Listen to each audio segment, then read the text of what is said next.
Hello, everyone, and welcome to the informational session for the 2025 Independent Practitioner Fellowship. My name is Loy Nemard. It's great to see everyone, a nice mix of familiar faces and faces that are new to me. If you were on earlier, I mentioned that I'm on the roof of the MLK library. I had a meeting here, and this was the only spot I could find, but it's a lovely day, so I highly recommend it. What we're going to cover today largely is going to be going over some of the key aspects of this opportunity, largely just reiterating what's in the RFP. So it's mostly about highlighting some key points and giving you the opportunity to ask questions to get clarification.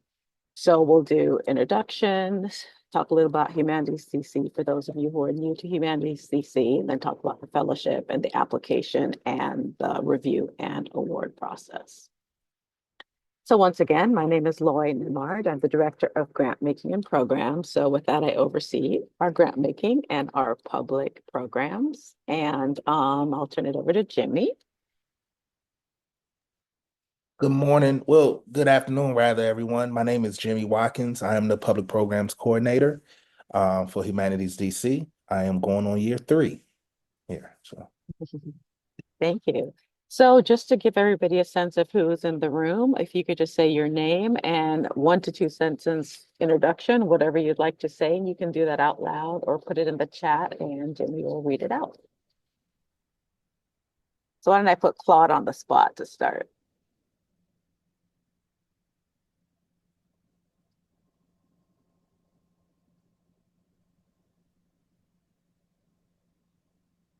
Looks like you're trying to get off mute. How about you, Jose? Hi, everybody. Good morning, and thank you for the opportunity. My name is Jose Gutierrez, and I'm interested to apply for independent practitioner. I don't have a lot of experience, but I went to the last week presentation, and I was motivated by the work of all the participants on the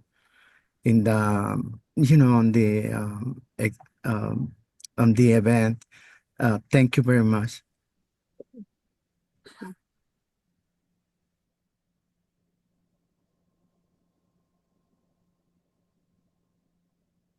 I can jump in unless Claude is ready. Go for it. All right. My name is Jessica, she, her, and Youngin. I'm born and raised right here in Washington, D.C., still live in D.C. In 2019, I collaborated with a group and we received funding from Humanities DC through the DC Oral History Collaborative Partnership Grant.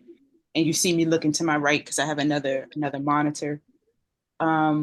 And at the time, I was a high school social studies teacher. So what we did is we used a series of available oral histories and created a mini unit to encourage DC students to not only engage the repository, but to start interviewing their loved ones in DC before some of these stories get disappeared based on all the displacement. Can you hear me? Yes. We can hear you now. Okay.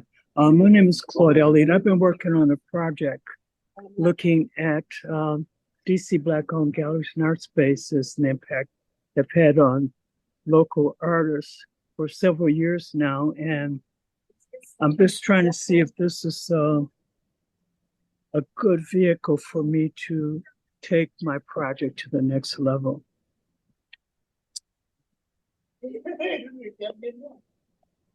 Someone needs to go on mute.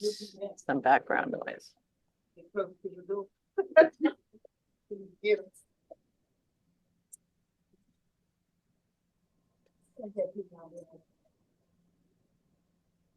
Who wants to go next?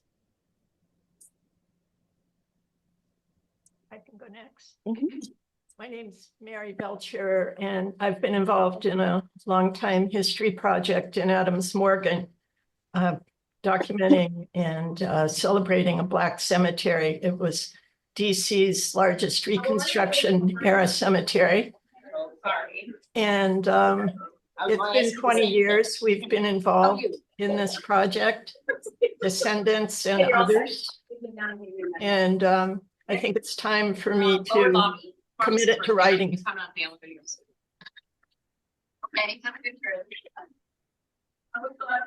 Thank you. I can't tell where that's coming from. Oh.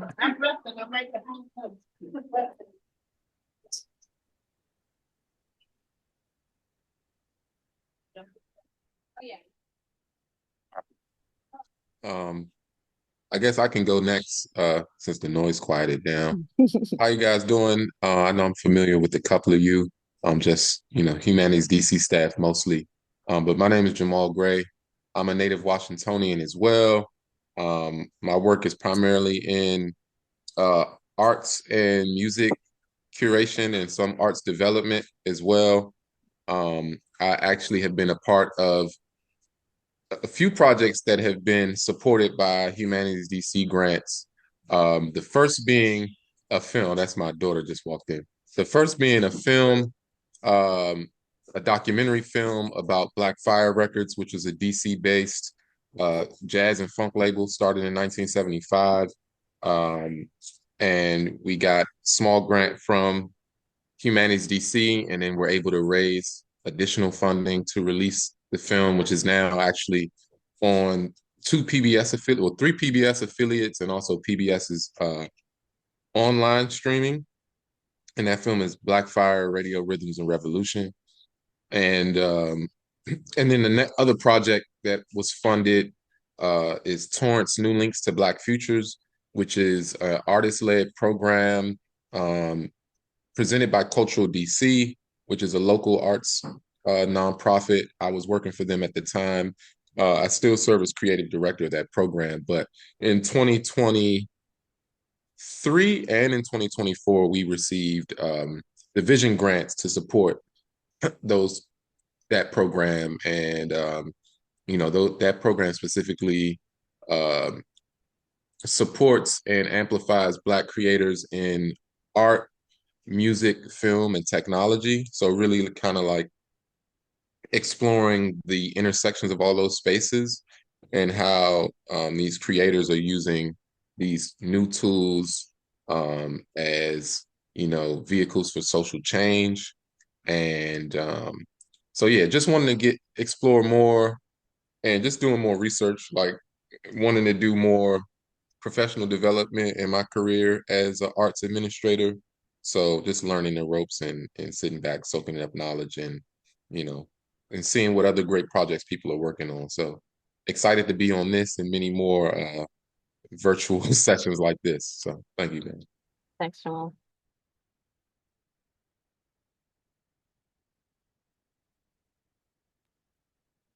Thanks, Louis.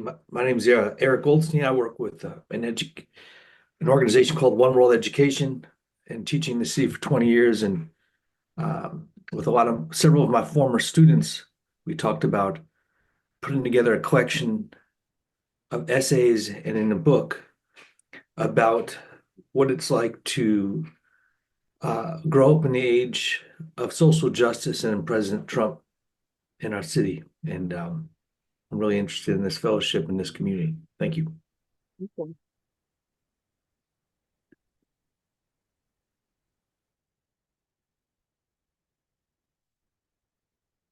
Who wants to go next?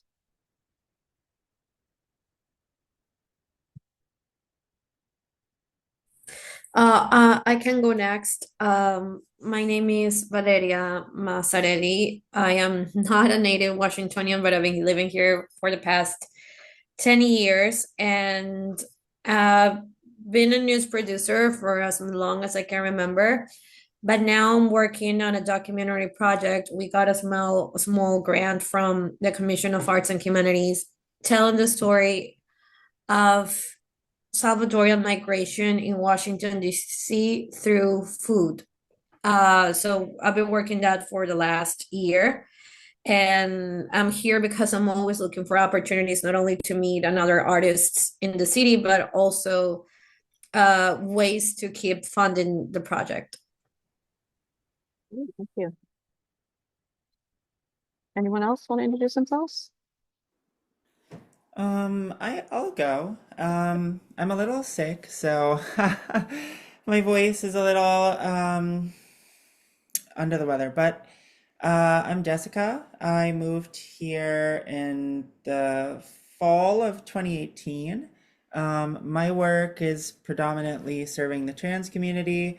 Um, I am trans myself, and I help other trans people uh, feminize, masculinize, or androgynize their speaking voices, or learn how to connect with their singing voice again after their transition. Um, and I have a friend who won, or I guess was a fellow last year for the Lilac Peril publication. So that made me think, I don't know, maybe there's some way that I can apply my work or kind of expand what I'm doing with kind of more of a humanities base. So I don't know, I'm trying to attend this and some of the other info sessions for like the oral history and whatnot to see what might be a good fit for my work. Okay, wonderful. Thank you. Well, we always try to do introductions at the beginnings of these things because one, it's just helpful to know who's on the call, but also it helps hopefully make connections between people engaged in the humanities in different ways. So if you heard something that sounds interesting, you might send something in the chat to somebody that you want to connect with. If you didn't introduce yourself but want to put something in the chat, that's fine too. And why don't we keep going? So just to first just talk a little bit about Humanities DC. We're one of 56 state councils supported by NEH, the National Endowment for the Humanities. And it's about making sure the humanities are available to all. And our mission is around connecting everyone and deepening their relationship with the city and with each other through sharing stories, fostering intellectual stimulation, and promoting cross-cultural understanding. And our new tagline is that we connect curious people with bold questions to the powerful stories of our vibrant city. And we do that primarily through public programs, community grant making, and strategic partnerships. And I'm going to talk a little bit after this about the different opportunities that are open, just really briefly so that you're aware, and then we'll go more in depth into talking about the Independent Practitioner Fellowship. So the humanities, the definition that NEH uses is essentially just to list the different subject areas of the humanities. So it includes, but it's not limited to the study interpretation of all these different things: language, literature, history, criticism and theory of arts, etc. And how we like to think about it is the stories that get told in different ways about DC. The humanities help us learn from history and literature, empathize with each other through language and comparative religion, for example, and challenge our assumptions with philosophy and ethics, as well as all the different other areas that you saw listed on the other slide. They help us understand our past and how we express ourselves and interact with each other and the values of our stories. So we try to think of it very kind of broadly. We have the technical definition, but really it's all about how we interact with each other and understand who DC has been and what it means for our present and our future possibilities. So to touch first on other things that are available, just so that you know, and a couple of people talked about other calls that they want to be on. Our Cycle 1 grants, the request for proposals, or the RFP, is currently open.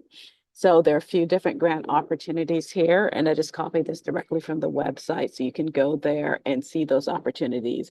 But just to say, there are opportunities for individuals, for community organizations, as well as for formal 501c3 nonprofit organizations. So, definitely think about whether this might be an opportunity for you or somebody else that you know as well. The other opportunity related to our community grants is to be grant reviewers. Grant reviewers play a critical role in helping us identify who our next cohort of grantees will be.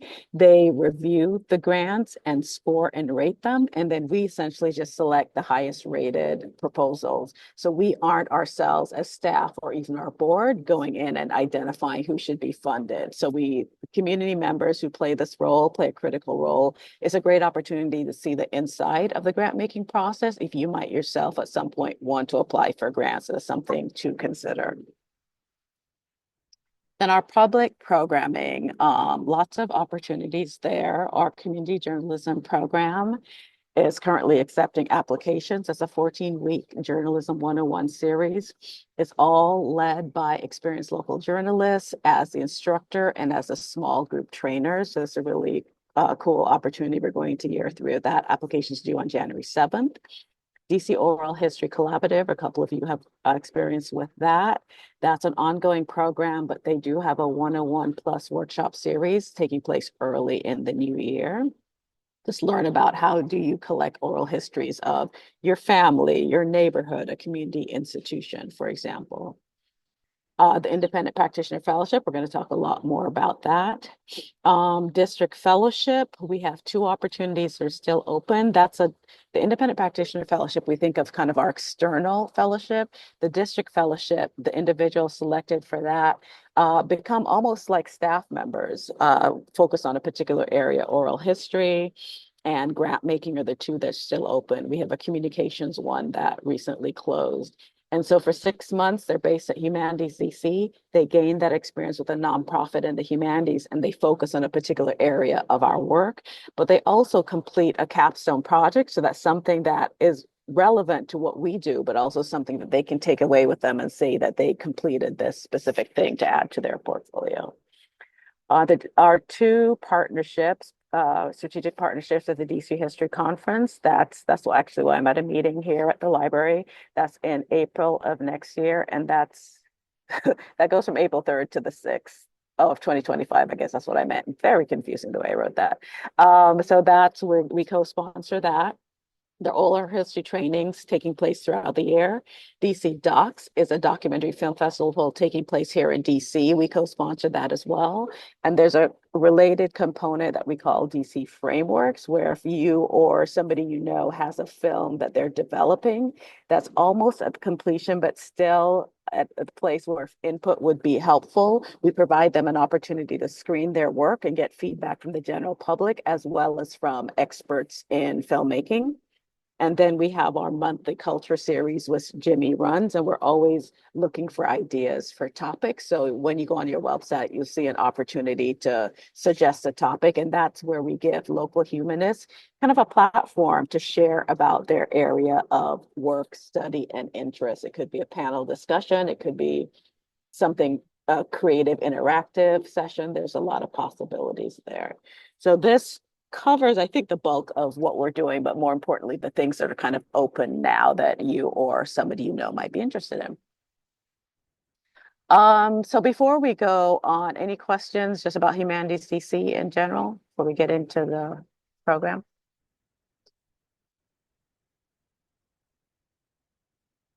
Okay.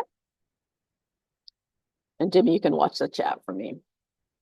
All right, so the Independent Practitioner Fellowship Program. So we're going into year 3, and the first 2 years have gone really well, and we've certainly learned from the first year into the second year. We'll take our learnings into the next year as well. It's a cohort-based experience, so you certainly do get this award that is provided to you on a monthly basis, but a kind of a selling point of it from the perspective of the fellowships who've participated before are those monthly gatherings where they get to share the status of their project and provide each other feedback, share challenges that they're having and get thoughts about how they might address them and their successes as well as they go along. And it also helps a little bit with kind of keeping them progress because they're having to give updates to their peers as they go along. And what we've heard from the fellows the first 2 years is that they really appreciated that aspect of it. So even though everyone's coming from very different areas and backgrounds and areas of focus, they really are able to support each other during that period of time.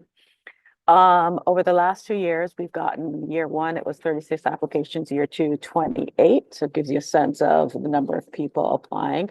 I'm assuming this year might be a little higher because we're doing much more extensive outreach this year. So what we're trying to do is support individual practitioners. So folks who may or may not consider themselves a humanities practitioner at this stage. They could be at the early ideation, research phase. They have this great idea, but haven't figured out what it might look like, or they might be much more advanced in their work. And we're interested in all that whole spectrum.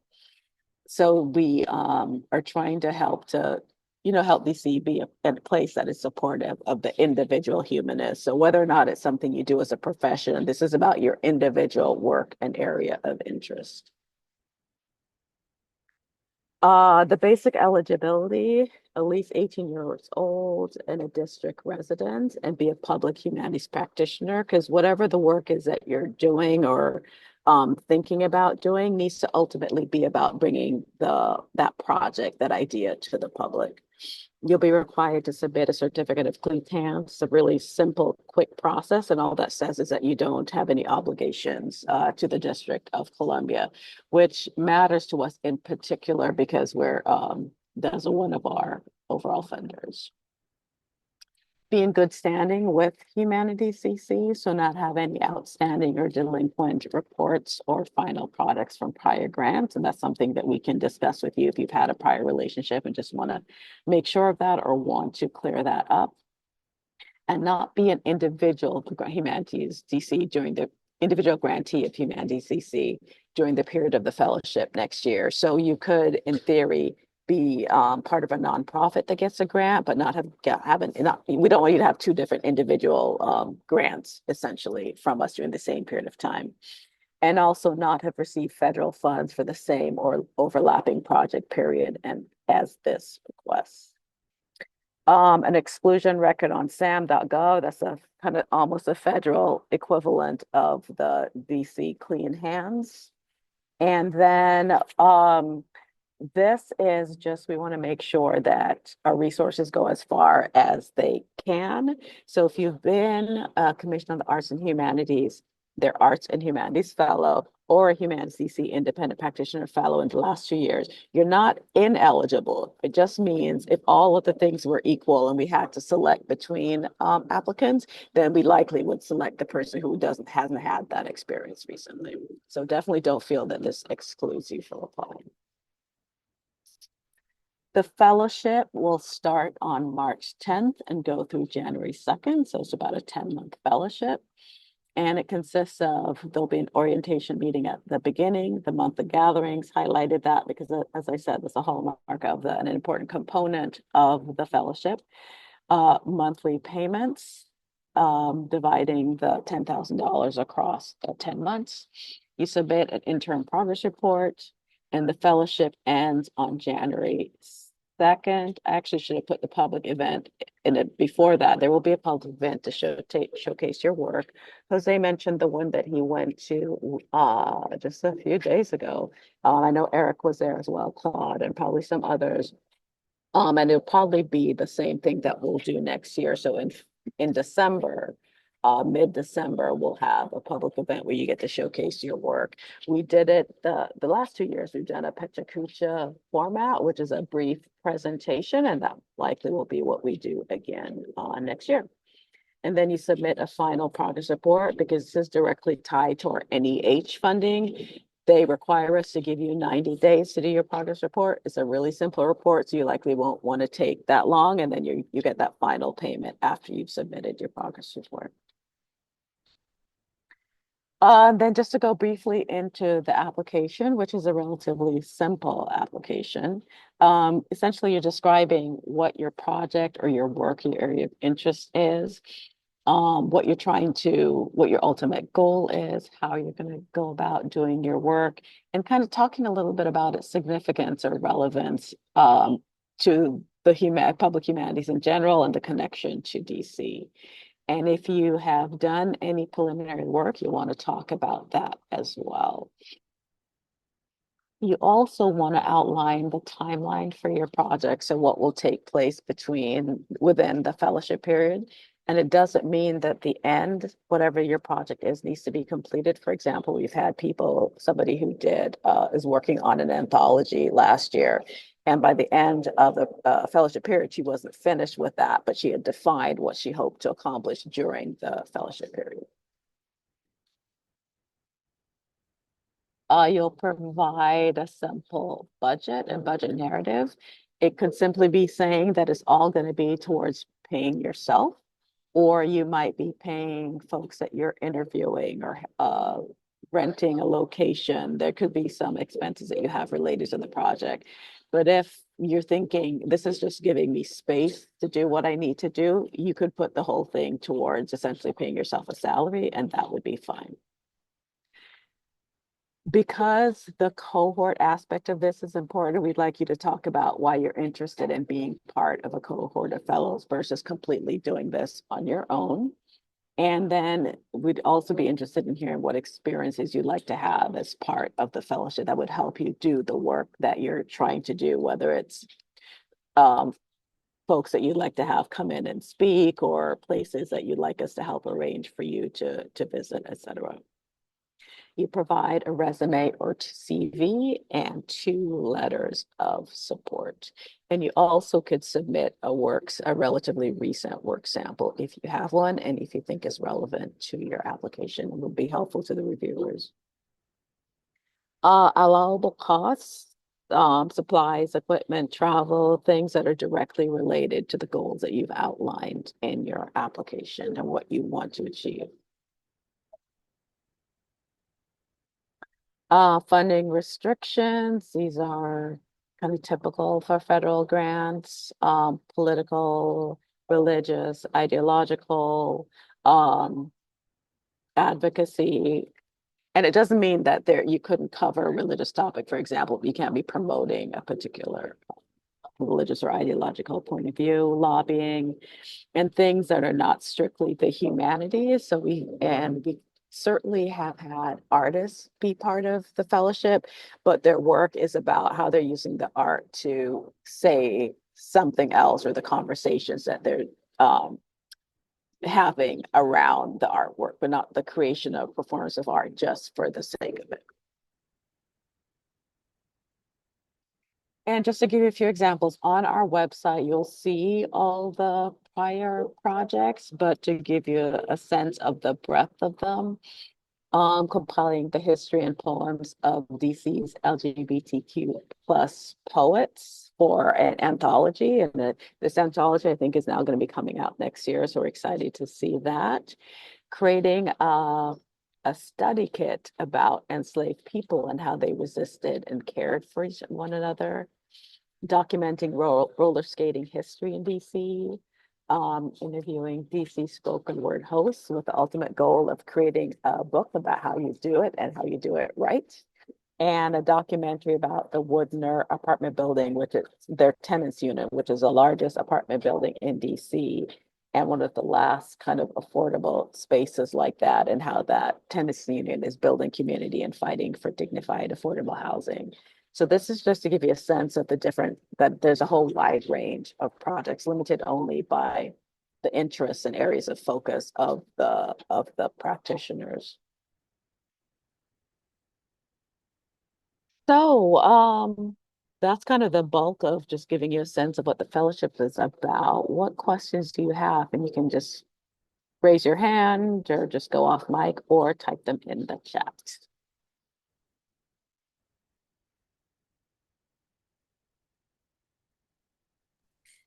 I have a question regarding the timeline. Because you mentioned that it's okay if the project isn't finished by the time the fellowship ends, but I mean, I understand what you said, that it will lower our chances if we already have a grant from another organization. But my grant, one of the requirements that the project must be completed for September 2025. Would it be a problem that the project is going to be done before the fellowship ends? Huh, that's an interesting question. Yeah, it's something I just want to haven't thought about before. The since that's so it's like probably three-quarters way through the project, I think it probably wouldn't be as favorable an application if you would essentially be saying that you have nothing left to do for the remaining 4 months or so. My math is off, but of the project, of the period. Okay, no. I mean, the documentary, the film must be done by that time, but there's a lot of other stuff to do after that for marketing and, like finding screening venues and stuff like that. That Right. won't be part of the, I mean, could that be part of the fellowship? Mhm. Yeah, Hmm. you can make that case. Yeah, it's all about Okay. the work that you're doing. Okay, perfect. Thank you. Jessica? Thank you. Yes. Thank you for this informative presentation. I have a couple questions, but let me start with this first one. Could work that I conduct through this fellowship be incorporated into my graduate studies? Because I'm a full-time student right now.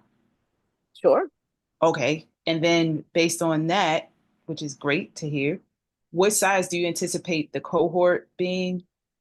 Um, and then what portions of our experience should we prioritize on like that 3-page CV? Mm. It's a cohort of 8. I will say that in year one, two people came in together, so we had 9, but they were just still considered it was one project, one fellowship, but that didn't happen again this past year. So the assumption is it would be 8 people. And then for your CV, you want to represent your experiences that relate that make the case for who you are and what you're planning to do as part of this project. Thank you. You're welcome.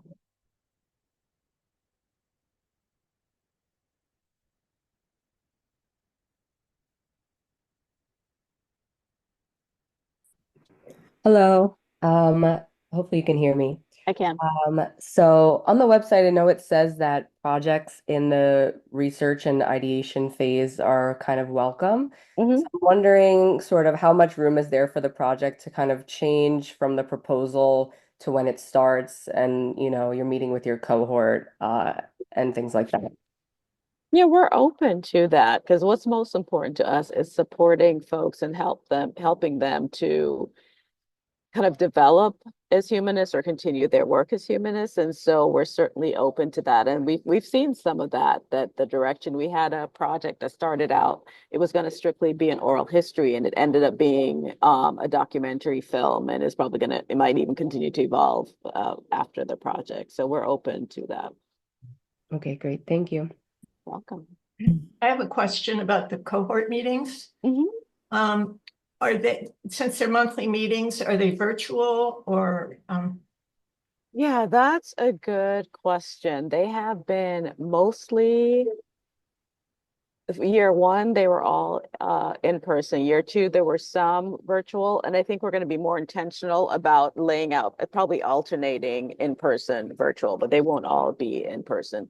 There certainly is great value, as you can imagine, in kind of getting together periodically, but it will probably just be more intentional about scheduling it out, which ones are in person, which are virtual. okay, thank you. I have a question about maybe which fellowship or opportunity might fit the idea that I have. Mhm. That might be something you can't answer right away, but one of the ideas I was thinking of is a lot of my work, we're basically talking to one another about the person that I'm training, their life. And I thought it could be interesting to have a kind of oral history that's collected across their voice training as an example. So you can kind of hear in their own voice as it changes, and you that can, Oh.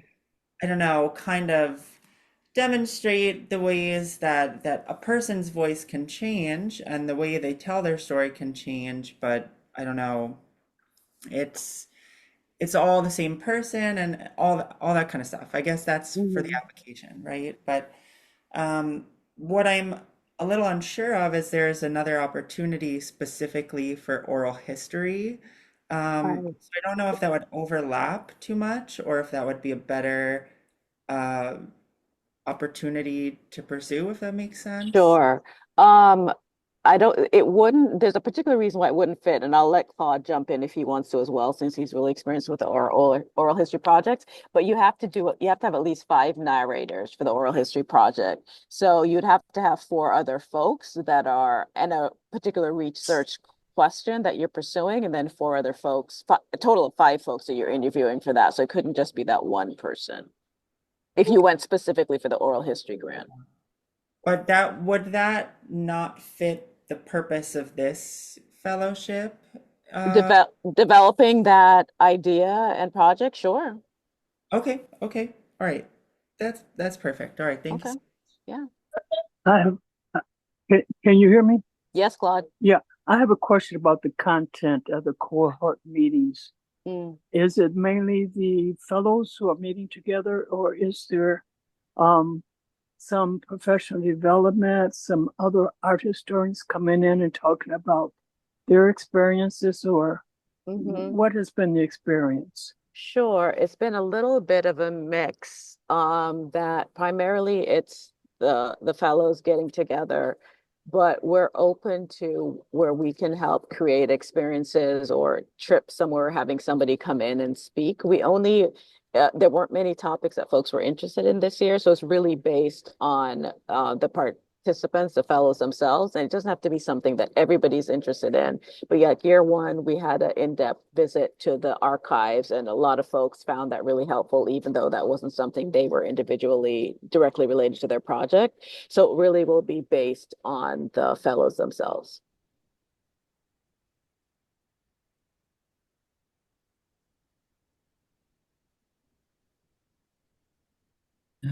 Hi, I had a question about this is Dave. Are there any, is there any guidance for folks who are involved with creative projects on how to not run awry of the exclusions in the criteria? Like, do you have any advice of how to position the project or what y'all value in the sort of creative projects that come to you? Mm-hmm.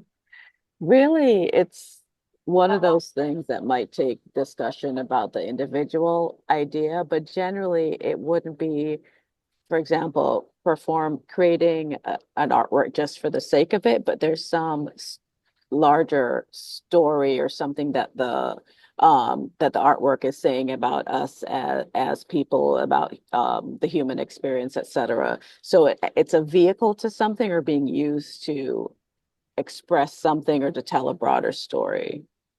Can you give an example of something you might be thinking of?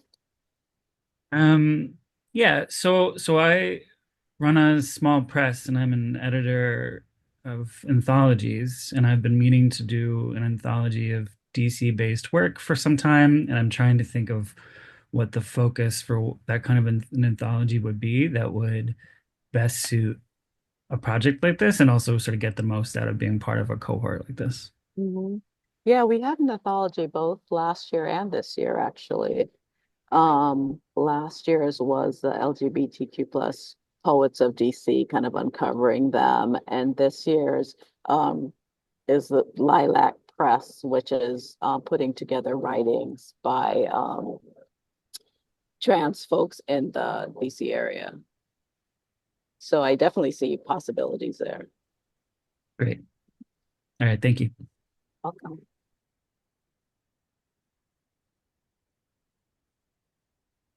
I have one more question about the review of the applications. Mm-hmm. How many reviewers do you assemble?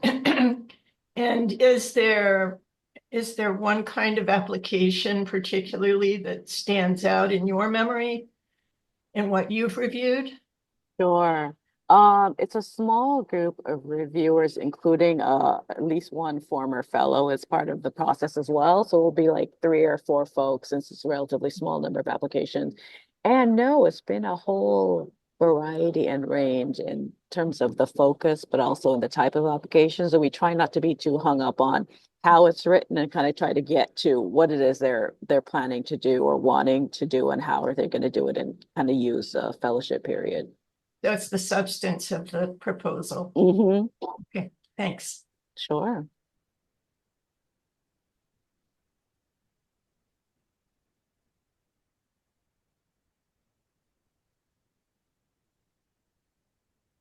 Jimmy, is there anything in the chat?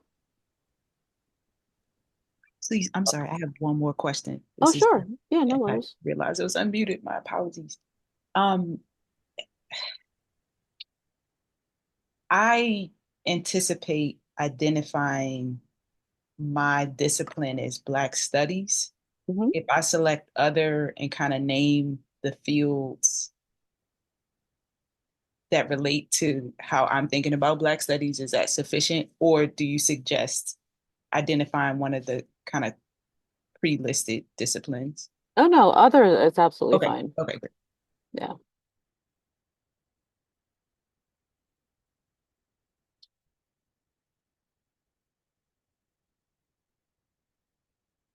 Okay, so I'll finish up and then we can see if there are any final questions.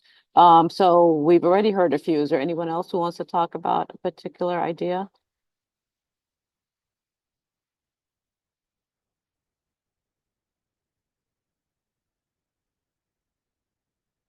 Okay.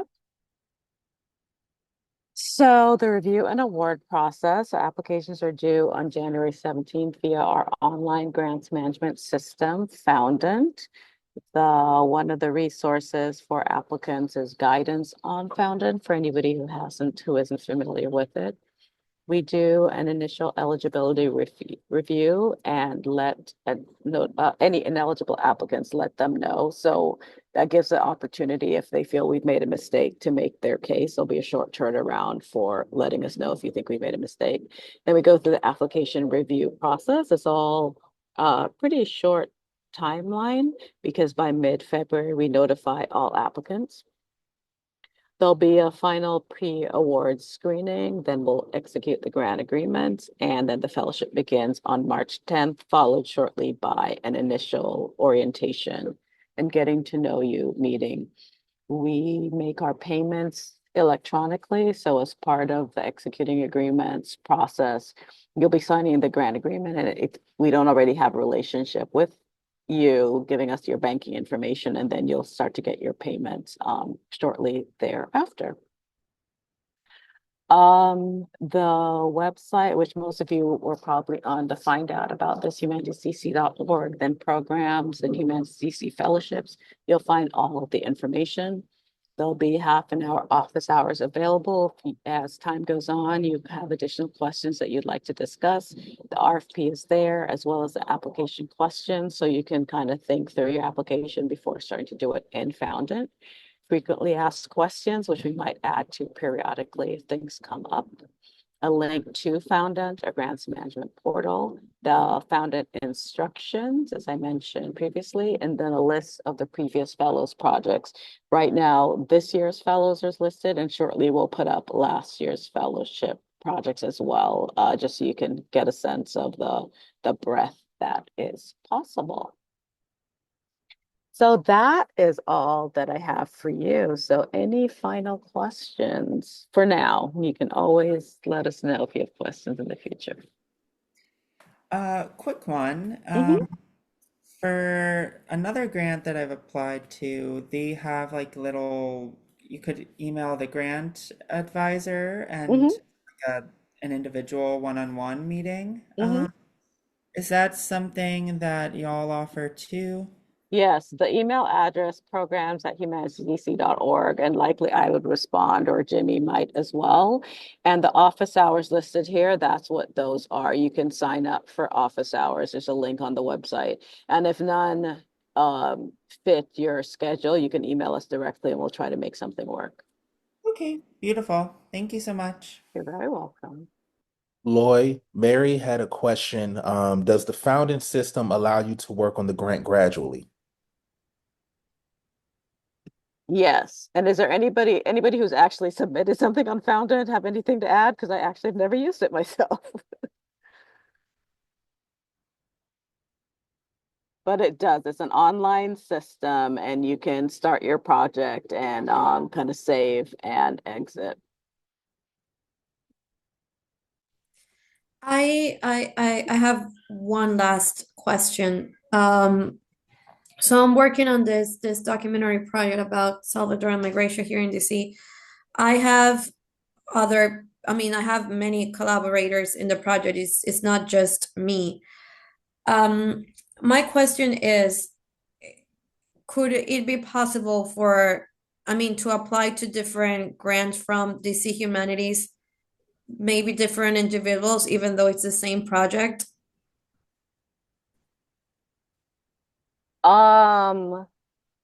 You can't receive the same project, two different things. So as an individual, if you receive this fellowship, you wouldn't be able to receive another individual grant.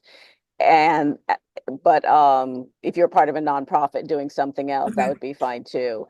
And the exact same project, we wouldn't want to fund the exact same thing twice through two different pots of funds. Okay, got it. Thank you. You're welcome.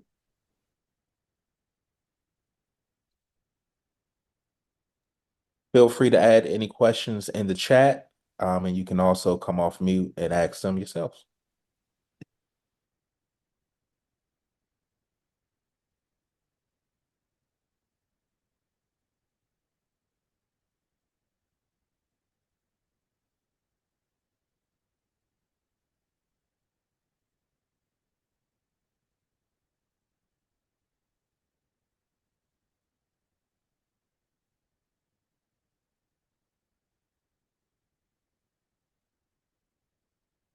Okay, and I'm just seeing some of the things in the chat, so thank you all.